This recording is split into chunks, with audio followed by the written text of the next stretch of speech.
Good morning and happy Monday to you. This is Brenda Perryman substituting for Richard Harrison, who is still ill. And I'm here with a very exciting show. I have a call I have to take first thing this morning to tell you about a very exciting event, Access 2017. And then I have Lawrence Lamont, a director from California who directs videos, and he's very successful, and he's from here. So he'll be on in just a few minutes. But first and foremost, I want to take this call. Good morning. Good morning. Good morning. Is this Phyllis Hill Slater? Yes, it is. Oh, now let me tell my audience that Phyllis Hill Slater is the board chair of the National Women Business Owners Corporation, right? That's correct. Well, you have some exciting news, and I have this beautiful flyer here talking about this event that is occurring this week, this Wednesday through Friday. Exactly. We're very excited about it. It's Access 2017 or Access Detroit 2017? That's correct. Well, And that's oh, go ahead, that Phyllis. we want to. Our mission is to grant access to business owners. Specific. Absolutely. Absolutely. Would you encourage small business owners to come to this also? Yes, I would. This is exactly who it's for. Small business, women-owned business, minority-owned businesses, veteran-owned businesses. And let me tell my audience some of the people who will be speaking. Martha Stewart, Yes, Damon John, yes, George Herrera, just to yes. name a few. And there's one I was on a dais with a few years ago, Linda Clemens. She's very Oh, she's good. wonderful. She is very, very good. Well, why don't we talk about the history of the National Women's Business Owners Corporation? Could you tell us a little about that? Surely, we were came about 22 years ago, and our mission at that time was to certify women business owners. There was no national certification for women business owners that the corporations would accept. You know, we're talking about private sector. There was for minorities, but there was not for women. And you know, there's over 8 million women business owners in the country and fewer minority business owners. And one of the things, we did not want to lump them together. We Right. wanted to be able to have access for women business owners as well as access to minority business owners. So we wanted to make sure that their certification was just as stringent as those that the minorities had to go through, because corporations wanted to buy also from women as well as minorities, Right, right, so they right. could gain access to the procurement process. You know, it's funny. It's always something about women. We always have to go another way or a harder way to get recognized as we should be. So, can you tell us a little about the details of the conference? Surely, but the part of the conference that is, most exciting besides the speakers is the fact that we are going to have different workshops, breakout sessions to help businesses with critical keys to access such help with brand management, employing effective marketing techniques, and maximizing the use of your NWBOC certification. In addition, workshop leadership training will help and strengthen the ties with organizations and the communities they represent or serve. This door is open and accesses to accelerated businesses' growth and scalability and profitable relationships just a few days away. Wow. So it's such a good idea because a lot of times people either want to start a business or have started a business, and they really haven't been able to get on the right foot. They don't know where to start. And it Hmm. seems like this conference would be have all the answers for them. Yes, it would, because even if you're looking to start your own business, you haven't started your business yet, you'll be networking with established women, minority, and veteran-owned businesses, and you'll also learn the process, what they have to go through in order to secure private sector and government-type contracts. This is very important information. It's not just to start your business and get certified, it's to know how to get through that whole maze, what you have to do, what you shouldn't do, the do's and don'ts, how corporations like to be, what they like to see, having a capability statement, being able to talk about your business in 30 seconds. All of those different skills are very important to navigating the procurement maze.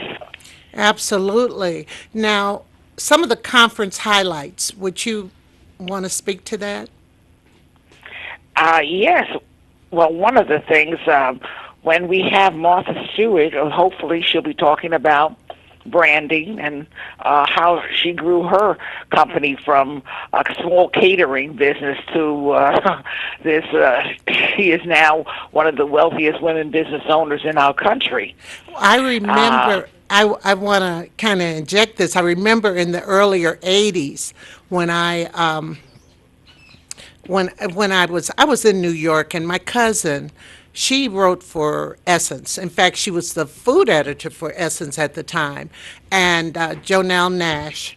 And she mhm. actually started talking about Martha Stewart, and she was talking about the small business, and she was talking about how she was really branding herself and all of that. And it really, really, really was a great thing. And here I watched her, I've followed her career. And she really blew up, and it's amazing how she has just bounced back after all of her troubles. Yes, yes, and I'm sure we think we have our own problems in life. Everyone has had challenges, but this is a huge challenge, and she did come back. Not only did she start this business, but she was able to come back after adversity, and boom, got bigger and better than ever. Right, Um, right. so she has a life lesson for all of us to hear. Yes, she does. And yes, And and who else? well, George Herrera.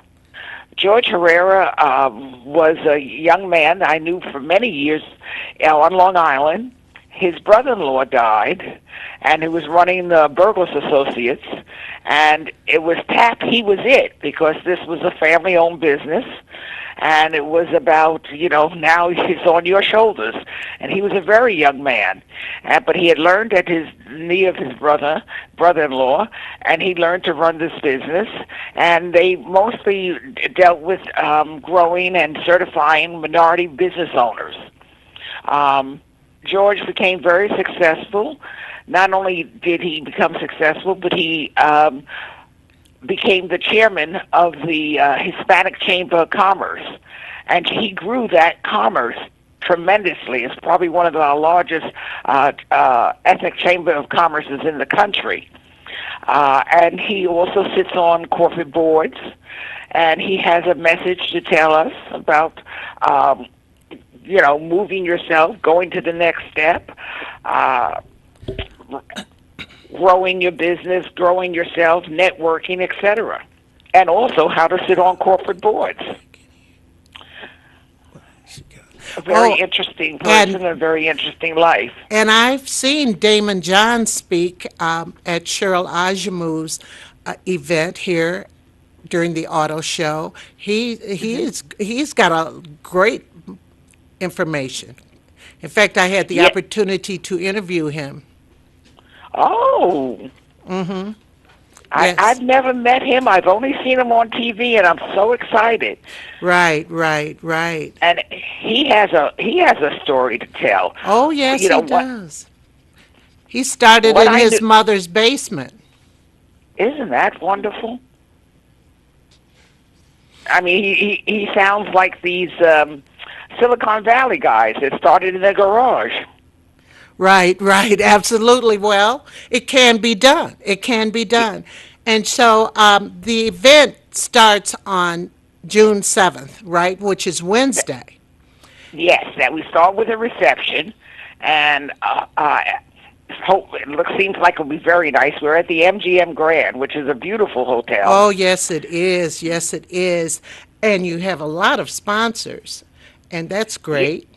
Yes, we do, and they'll be there networking, and also one of the Detroit Lions is supposed to be bringing some of his buddies over. You Oh, know, the really? Lions. Most of the football players now have their own foundations and businesses. Oh, absolutely. Absolutely. They do. And So this, I want to tell my audience about how they could get more information. They can visit nwbocevents.org, and that stands for the National. Let me Women make Business Owners Council. right, National Women's Business Owners Corporation. Corporation, exactly, I'm Right, sorry. right, absolutely. And they can go on that website. Once again, that website is nwbocevents.org, or call the number 800-794-6140. And you can't see this very well, everybody, but this is the flyer. It's a wonderful flyer. Some of the other people on there are Tony Gladney, Reginald Humphrey, Truth Garrett, Willie Johnson, Tyson Blaylock, Rebecca Bo- Bonick, and Linda Clemens. You'll love Linda Clemens. She's a great motivator. She's a businesswoman. She has spoken on this for many years. And so if you're interested in starting your own business, if you've already started your business, please seek this out. This will be something you'll get a chance to hear from the experts and speak to the experts probably, right, Phyllis? Oh yes. Oh yes, space is limited. We want to make sure that everybody has access to these people. So we're not having a cast of thousands. So it's important that if you'd like to come to this, that you register as soon as possible, Well, because we will sell out. right. I know you will because Detroit is blooming and we have so many small business owners and larger business owners who would like to hear from these people because these people have been successful and they can be the role models. Yes, yes. Okay, then, thank you so much. And once again, is Access Detroit 2017, June 7th through 9th. Visit on this website, nwbocevents.org, or for more information, take this number down, 800-794-6140. And I'd like to thank you very much, Phyllis, for coming in, well, calling in. Where are you calling in from? I'm at the MGM Grand. Oh, you're here. I'm here. I could have I'm had you. getting ready for I could have had you sitting right here on next to me. Well, Yes, I'm getting ready to greet Detroit. great. So good luck to you, and I hope it is just well attended. I know it's going to be a great event, and thank you so Thank you much. so much, Brenda. We really do appreciate you taking the time to interview me this morning. Thank you very much. But goodbye. Okay. Goodbye. Thank you. Bye. Now, ladies and gentlemen, I'll be back in just a moment with Lawrence Lamont, homegrown but now Hollywood honed.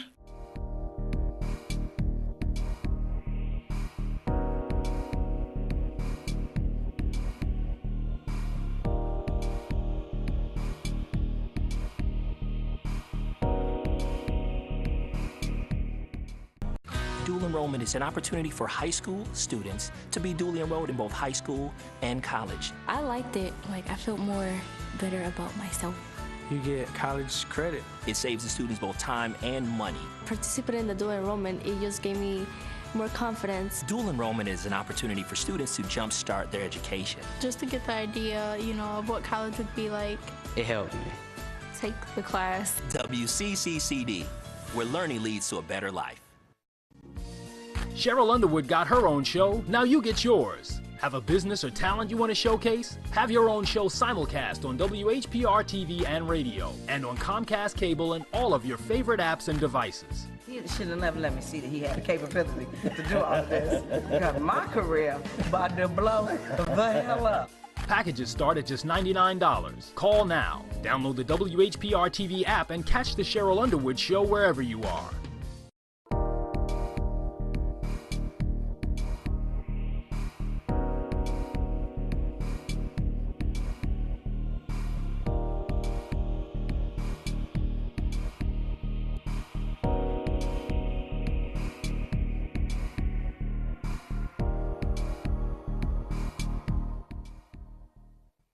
I am hot. I am hot. Welcome back to the show. And I'm very happy to introduce the young man who's sitting here next to me. I don't think you've ever been here to the studio, have you, Lauren? This is Lawrence Lamont, everyone. Lawrence, raised in Detroit, right? Raised in Detroit. Raised in Detroit. You might have seen him if you watched my show last Friday. You might have seen him when I was interviewing Myra Anderson, Sean Anderson's, Big Sean's mother. And I showed some pictures of the video shoot, and I'm going to show them again this morning. But I want to get a little background here on Lawrence because there may be some filmmakers out there who really, really, really want to, I should go live, shouldn't I? If I'm going to do Facebook Live, do live. I'm here with Lawrence Lamont from Detroit. If you are interested, he has gone out to California and he has made a name for himself in directing, and he's met so many people, but we'll get into that. Let's talk a little about you and home, Lawrence. You grew up here. Yeah, I grew up here. I went to Bates Academy. I went to Levy Middle School, and then Southfield High. That's where I met the famous Miss Perriman. Please, please, please, please. But Lawrence, I'm so excited about you because you always kind of thought outside the box. You were an outside the box thinker. Yeah. Yes. And Lawrence, he played in a role I originated or I wrote, but he also A lot played of roles that you directed. yes, and I also, that's right, you were in the Sweet Trial too. Oh my goodness. But he also played Walter Lee Younger in Raisin in the Sun. Yep. And that's something you want to do again in the future, One don't day. you? Yeah, I do. In a long time. The You get bug bites me here and there. I see it, and I'm like, oh, I miss it. But every time I look at that trailer for, the thing Channel 7 did for the Sweet Trial, and I see you being questioned, and you said, but I had to do this. I said, he needs to be acting, but, a lot of directors can act and do more than one thing, and that's the one thing that Myra and I talked about was the fact that you need to know how to do more than one thing. So let's talk a little about when you after you graduated. I want to go back a little bit. Did Okay. you want to be an actor? I mean, well, I look back at my life. I was the first time I ever acted. I was 6 years old. I went up north to a church getaway for a summer. It was a church camp for a summer, and some friends of mine. We all were just having fun. And at the end of the camp, it was a play. yeah. So I was an apostle originally. I forgot who I was. And one of the kids was Jesus, but the day before, he just didn't know all of his lines. So I memorized everyone's lines Yeah. because it was my first time ever doing anything like that. So I'm like, let me memorize my lines and everyone's lines. And I end up being put in the role of Jesus. Oh, you stole the role from the guy. So that was the first time I saw what storytelling can do to an audience, though. Even at a young age, it was like, whoa, people are laughing, people are so attentive. And then from there, I had an aunt. She used to record everything on VHS, and she taught me how to use VCR when I was super young. So I was watching things like Taxi Drivers, Martin Scorsese. I was watching Clockwork Orange, Citizen Clockwork Kane at Orange? 7, 8 years old. Oh But my goodness, that looking, was hard for me at 20 I something when I know. saw I it. was watching like a Space Odyssey, so many things, but I didn't understand what was going on. And I would see the credits at the end of the movies, and it was like, okay, well, where are all these people? They must have had something to do with the production. So from there, I said, you know what? I can come up with stuff, And then I started writing short stories around 9, 10, and then reading. That opens up your imagination more than anything. Absolutely, So absolutely. I was reading so much stuff. So I didn't really know I was going to be an actor. I got to high school, and I was playing musical instruments. I was still writing. I was reading. Well, the first thing I ever saw you do was Chris Brown and Lip It Up. Yeah. Yeah, I said, who is this guy doing Chris Brown? Yeah. He think he know what he's doing. I remember Yeah. that. So I joined the I forensics still team. have that. Oh, wow. I know. We have to find some of the old stuff. I still have them all. Oh, my goodness. We have to find A Raisin in the Sun. That's the one that's I gone know. missing on us. You're right. So I got to high school. I was still writing and reading, and And I you did forensics. did forensics, and then I auditioned for you. You saw me. You said, "Come, what are you doing?" Yes, you need to be with me, yeah. And we had just the greatest time. That was a really special class, I think. Great theater, great tech crew. Everything. I mean, everything. I mean, I tell people that they don't know, like during Apollo Adventure, there were like 100 kids Yeah.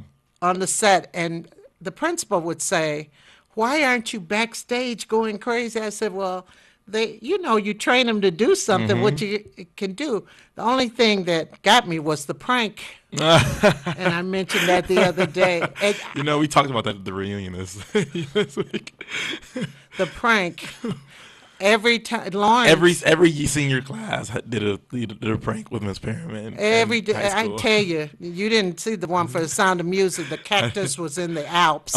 They had a cactus on stage in the Alps, but you kept on. And see, Lawrence had been about his business, so he would be the one I would never suspect. Yeah, but it wasn't me. I knew that it was gonna be something. But I didn't know it was gonna be that many. I don't know who made them, but it was it was a sign I had to pull off in the play. Yeah, and to it was say about 10 the or queen's 15. not here. Yes, it was, yes. It was about 20 of them, and I had to. We just kept it going. And it was a fantasy. But doing those pranks, and just being in theater with you in general, we knew how not to break character. Right, right. It would be a full he house. He did not break character. And we all were all on stage, and it's like, this is what we have to do, And I think I mentioned that when I came backstage, everybody heard that door open. Everybody heard that side door open. And everybody was like, they had their heads down. While the play was still going on. Everybody was taking care of business and all this. I said, "Who did Yeah. And everybody, Lawrence just standing there like that. But yeah, the play got a standing ovation, which I was excited about because it was one that was written and directed by me, but you all did such a wonderful job. And what I did with your character, as far as the fantasy was concerned, and they said, "Oh, I no." got younger, right? Yes, Yeah, in the thing, you started off as an Oh. old man, but you all had to go back to the past, Yeah. and you got younger. Yeah. Yeah, and then what happened? I mean, once they got back, they finally made it back to the present because they had to go back to 1939, Yep. 1959, and 1960 something. And they met so many characters, Frankie Lyman. I mean, Mike did Frankie Lyman. Yeah, he did, yep. I mean, it just was so wonderful. And then they find out that the character who took them back to the past was no longer living. He had died 10 years prior, so he too was a spirit. Yeah, and we vanished. Right, Right. That was deep. It was. Oh, man. But then, okay, after you got out of school, So I went to Grand Valley.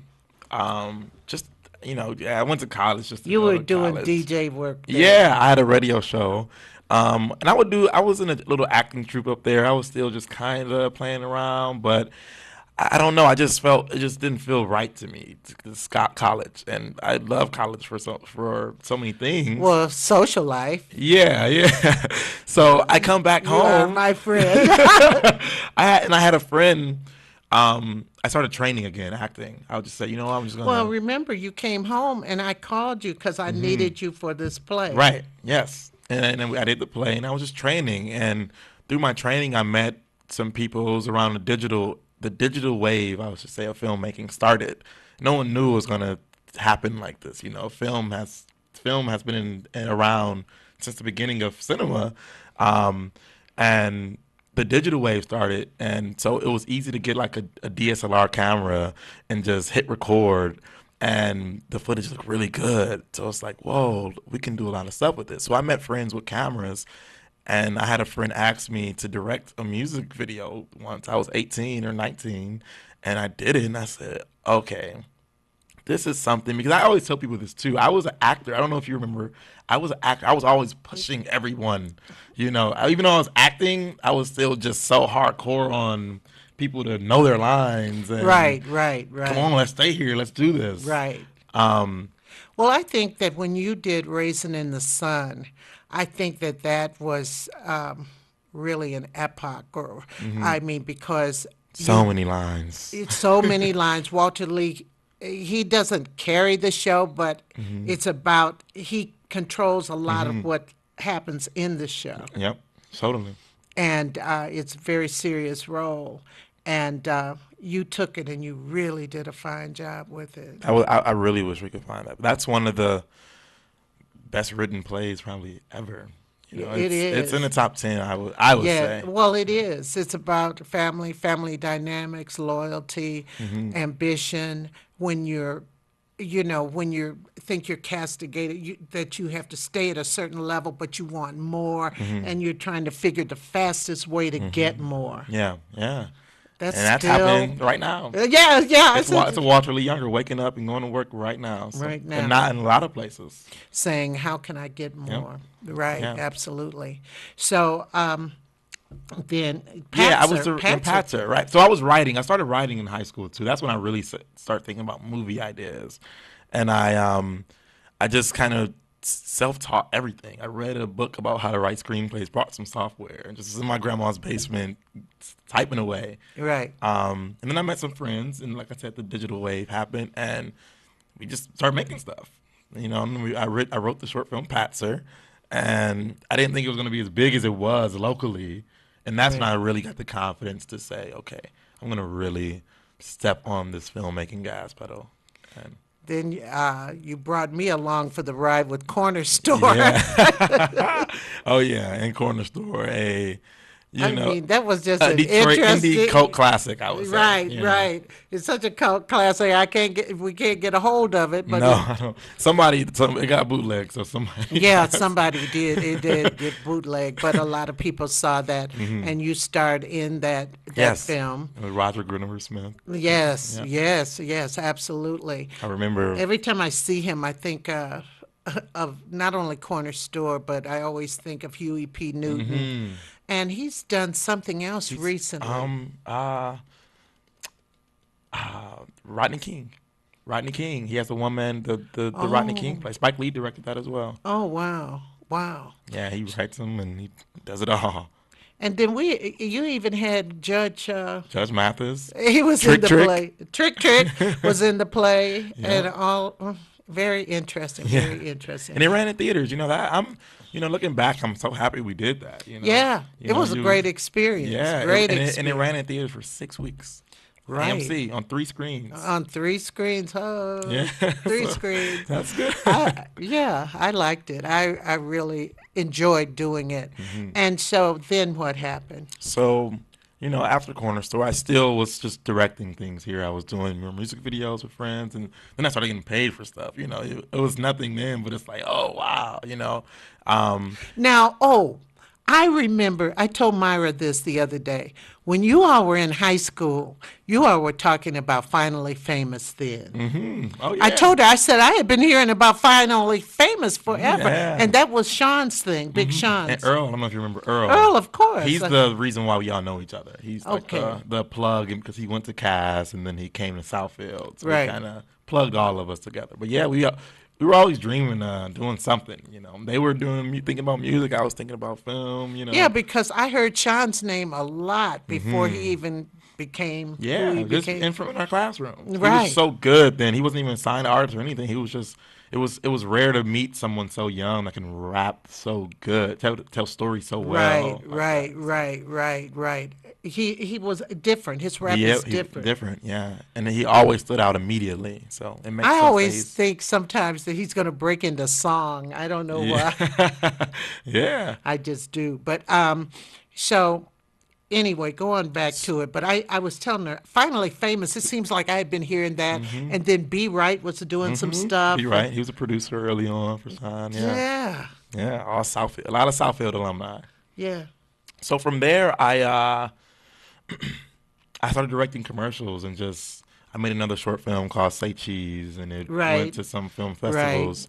And I had written a script. I had written, and in between all of this time, my early 20s, I had written about 8 screenplays. Right. I don't know, they're probably You all bad tell me now, about but- them and everything. Yeah, I would tell you a story. Yeah, but yeah. I would just yeah. do it. I just knew just to do it. I know Quentin Tarantino had this famous quote that I read so young. I'm happy I did. I didn't go to film school. I went to film. I went Right. to just do it. Right. So that always stuck with me. And I had written a script that I wanted to make in Detroit for a low budget, but a lot of people got their hands on it and said, "Oh, you need to really make this." So I got a meeting in LA. I flew out to LA, and I was supposed to be there for a week, and I ended up never leaving. You never came back, which that's fine. That's Yeah. fine. You could always go home I again. had my laptop. I said, "Okay, I have my laptop. I can write. I got a couple dollars in my pocket. I need to stay here for a while." Right. Well, that's the only way you could do it. I know people who've gone out there or either New York for a week or two and think they could make all the You connections. can't You at can't all. do it. And that's what you think that, but it was like I was meeting with people and it was like, well, or next week let's go to it's like, oh, I'm not gonna and then it was like, you know what, I need to really just stay out here. And so, what was the first video you directed out there? The first video I did was a song for Big Sean called IDFWU. Yes, I don't give, don't- you know what. Everybody, if you want to call in and talk to Lawrence, you could do 313-868-0342, 313-868-0351, or 868-4336. So, And I was ambitious when I wrote that treatment because I had Coach Kanye. He was in the item and everybody. Yes. Like, I don't know if he's gonna do it. that was interesting because you always hear about Kanye being a character. So How was that? it was great, actually. I couldn't sleep the night before. I was, Sean was telling me like, be careful. He can snap. He can do this, but it was Well, honestly amazing. You've seen that, Yeah, know. we all have seen it. But I think just as artists, I think he works with other artists. Just Right. He's an interesting guy. And he treats the people the way he wants. But it's when he's feel threatened or he feels belittled. That's when I think he, Maybe there's some insecurity there. maybe so. But we had a great time. I planned. I'm super detail oriented in everything I do. So I planned. So the most you can plan for him, and I ended up shooting him out early. Yes. And he hung out for a little bit after, so it was amazing, actually. He gave me every time I would give him direction, he would give me ideas like, well, what if I did it like this? And then he would always say, I don't want to step on your toes. He was really humble and polite. And I was like, wow, this is amazing. So, But you know how to work with actors because I like actors who have ideas. yeah, so do I. Because if you have an idea, I'd like to think about it Yeah. because I have the whole thing in my mind. And so therefore, I'll see how it could fit into the whole. Yeah. And something might happen that you weren't thinking about that they Right. were thinking about. Right, And once right. it's not, you can rehearse and rehearse and rehearse and rehearse, but once you're there live and you're in this practical world, that's when the magic really happens. Absolutely. So you did that video, and what kind of And response did you it did get? good. So I did it, and I edited it for about a few weeks. And I remember it came out. I went to sleep. I woke up the next day, and my phone, had 1 million views overnight, Wow. and everything just kind of changed from there. Wow. I'm going to go back to something that I think is very important, and that's the story. Yes. Quick example, my grandson last week said, Grandma, we're making a video. They're 11 in So class. I good. said, what is it about? He said, we think we're going to do it about basketball. I said, what about basketball? Well, we're just going to play. I said, no, no, no, no. It has to have a story. It has to have a story. Each, a beginning, a middle, and an end. You Yes. just can't get out there and just No. play No. basketball. Right. Yeah, that was my thing, just doing music videos. I didn't plan on doing music videos. So I kind of said, okay, if this is the platform I can use, because no one was reading my stuff or taking me serious in LA because I had no prior work. I Right. had the work I had was indie levels. Right. It was low budget, Detroit, Right, and it right. was great stuff for nothing. I Right. think, I do too. I mean, I don't like it but anymore. I can't watch it anymore. I know, you I know. know, I know, I know you. So I use the But platform to, that's part of what you did yeah. to get this way and get the experience. Yep. So I said every video I do, I want it to be a narrative story, and I want to raise the bar. I want to get creative. I was seeing things that I'm like this. I don't like to see rappers pouring out champagne and standing on cars and rapping in the, no offense to the filmmakers that make that stuff, but Oh, I want come to, on. Give me something new. yeah, Give me something that everybody can follow. People yes. follow stories. People follow stories and it takes you on a journey. I mean, we all know the Michael Jackson videos that Scorsese again was directing, Right. and John Singleton and so many filmmakers he was working with. Right. And that's just so inspiring. And it's just the Spike Jonze, the Chris Cunningham, so many filmmakers in the 90s, I would say, when the budgets were much bigger than what they are now. But they were raising the bar, they were having fun and doing creative things, and kind of dipped away a little bit. I said, you know what? I want to make sure we have fun telling stories. Right. With under 5 minutes, we can do a lot of stuff.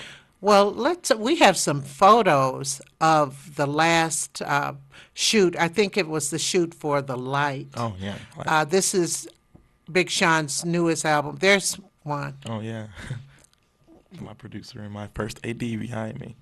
Oh, your first AD. He's carrying the umbrella. He is, Why? he is. Well, because it was really hot. Well, it wasn't. It was hot, but this scene, it was like high noon, so the sun was really really high, and it was just no shade at all. And this is a break or what? He's what? I'm actually directing him. I'm looking through a handheld monitor. Uh-huh. I like to kind of duck away, and if you see me holding, I'm kind of holding it there. Right. It's because Video Village, so many people like to make up, and producers, and a lot of Right. people like to just look at the Video Village monitor, and I like to have my wireless handheld monitor and just, you don't even Look see from me. the side. Yeah, Right, I'm right. I somewhere. see that. Just because I like to, and I'm so hands on. I like to just get out there and talk, and I'm so happy I trained in acting because sometimes I could just act out what I want. Right. That's what I was going to say. It cuts through the. You know? Okay. And it's high. I'm trying to get him to look in the sky, and it was really really bright that day. We spent a lot of, and these are two videos. This is Jump Out the Window. Oh, yes. And Light. Yeah. Yeah, jump out the window. That was cool. We did this light gag on his house. That was just such an interesting. Yeah, it was really. It's funny. You see this picture, it looks like, and then you see the video, it feels like it's completely quiet. Right. There's about 50, 60 people behind us. Not this crew, the neighborhood. The They're just neighborhood. outside, just watching, Sean. Yep, and we're in an aquarium. We're at the Long Beach Aquarium. It's actually the biggest aquarium in Southern California. This is a light. Now this is light. That's a balloon light. We put on a crane and we lift it up Wow. high because I had the aerial shot. Wow. Yeah. That is something. That's me telling Sean something. I don't know.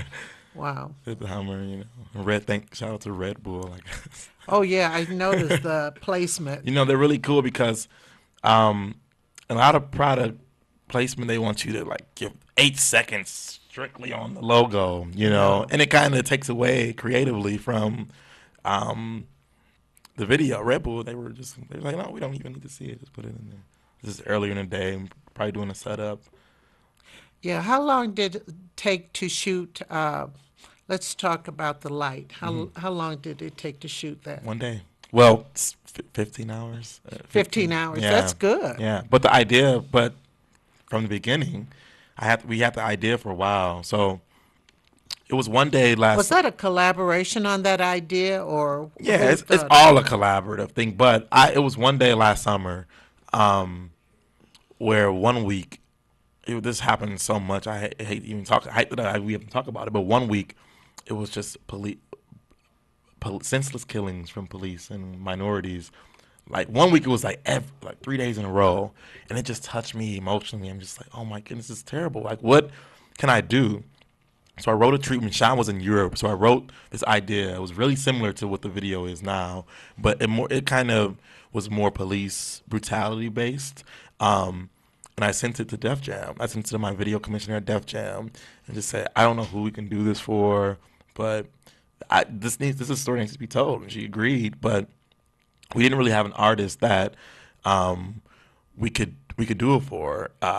And Sean was overseas, so I was on the phone with him, telling him the idea. He said, "Oh man, we should do that," you know. So he came back, and Light wasn't. Well, I think the idea of Light was kind of recorded, and just over time, I had written other things. Well, what you had done with the light, it was more than just a police killing. Exactly. So Right. that was a That collaborative was thing. So over time, we added the light beams, and it was it was just through conversation. Like it shouldn't just be about police killing. It should be about gang violence. It should be Islamophobia. The Muslim ban happened, and that was horrible. And I knew friends whose parents are American citizens just right. couldn't come home. Right. So and the little girl, that's Sean's niece actually, and she's an actress, Oh, and she's cute. so good, She so was good. excellent. So, and I wanted to make sure too with the gang stuff. If you watch it again, I mixed blacks and Latinos, and they're both in the same gang, so it Right. didn't feel like Right. blacks were killing Latinos or Latinos were Right. killing blacks. Right. So it was a collaborative effort, but um, I'm writing so much of this stuff, and Sean he's so creative. He's open, I should say. A lot of artists aren't, they want you to just write a treatment. You meet them the day of, they pull up late. And I can't really work with people like that. I can't because I want to just feel the connection. I want to, even when I work with J. Cole, we didn't meet up with each other until we were in New Orleans at the slave plantation, but we talked on the phone so much. We text so much. So it's every filmmaking is collaborative, no Right. matter what, if they're written by this person, directed by this Yeah. person, it takes everybody. Even it takes the neighborhood. It takes we know that from Corner Store. I know. Oh, Lord, the neighborhood. I remember that one night. They were a part of the movie too. Oh my God! That one night where the guy kind of went off on the Oh, old yeah, man, yeah. and everybody. I was stepping back. I said, "Let me I hide know. behind this Yeah, thing," yeah. because someone from the neighborhood, he had a little too much to drink or something, and he Mm-hmm. had a gun in his pocket. I'll never forget that night. No. I said, I "This w- is how it happens." I huh? was reading something about Elia Kazan. He Very much so. on the waterfront. Oh, God, that's my movie. And he was saying how the neighborhood, it was a dock scene. The scene where I forget what Marlon Brando's doing, but it's an iconic scene. And Yeah, it's the scene where he's they like, won't let him in. They won't let him in. So nobody else would go in. yes. So the people that were living there didn't want them to film. So a fight broke out, and somebody socked the director Elia, and Oh, wow. and it happened to be that when he was location scouting, he ended up meeting some of the guys that worked on the dock and became friends with them, and they came and helped him. So Wow. these surroundings, you don't, the videos, the light and jump out the window. We're in Well, South Central. We're right. in, we're in the core of gang violence. Oh yeah, I've been over there. I performed on Crenshaw. Oh, once. yeah, wow. At this recreation center right on Crenshaw. Um, when I was out there doing a show at the Shrine Auditorium. Oh wow. Yeah, But you I do your did. performing. Yeah, Yeah. I do my little things here and there. But Lawrence, where do you see yourself or want to be in 5 years? So I'll break it here. So me and Sean, Big Sean, we just started a production company. We're both owners of a production company together. It's called Great Lakes Pictures. Ah, Great Lakes. Yeah, yeah. So I always wanted to make movies, you know, and I'm so grateful for my music video platform because, you know, I think I have collectively about half a billion views in total. So that allowed me to have Hollywood kind of take me serious, you know.